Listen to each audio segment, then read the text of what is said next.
Ouais. Vous êtes encore très marqué, on vous voit à l'image, vous êtes très marqué. Ouais. J'ai le nez tuméfié, j'ai plus d'odorat, j'ai un œil où je vois pas très bien. Je vais être opéré demain à 14 heures. Donc pour redresser le nez, parce qu'il y a une triple fracture et ça ne peut pas se redresser. Il faut une opération à anesthésie générale et donc ouvrir pour essayer de faire ce qu'on peut. J'ai l'impression, docteur, que vous êtes à votre cabinet. Ça veut dire que vous avez repris vos consultations quand même? C'est là où ça s'est passé. Oui. Vous avez repris vos consultations malgré tout? Non. Je viens accompagner mon épouse qui travaille le matin et que je ne peux pas laisser toute seule à côté, même si c'est juste au cas où il y a un problème de pouvoir avertir les secours. Donc je viens ici, je ne peux pas travailler. J'ai eu une ITT par l'UMJ de 15 jours et on verra après l'opération de demain ce qu'il en sera. Vous êtes dans quel état d'esprit, docteur, aujourd'hui? Ça fait 30 ans que je travaille en médecine générale. On a subi des agressions verbales, des crachats, des trucs et tout ça, mais c'est jamais arrivé à ce point-là.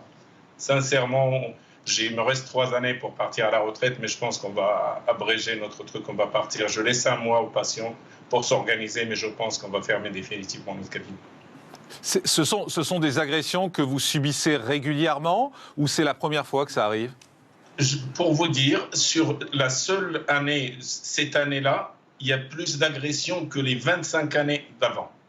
En une année, ça fait 27 ans que je suis installé, en une seule année, il y a plus d'agressions que sur les 26 années qui sont passées. Vous expliquez ça comment? Je ne sais pas, sincèrement, je ne sais pas. Ce monde devient fou.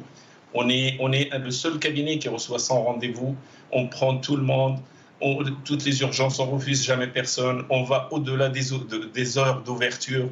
On met une liste pour que les gens s'inscrivent pour éviter les embrouilles dans la salle d'attente et tout ça. Je ne sais pas quoi faire.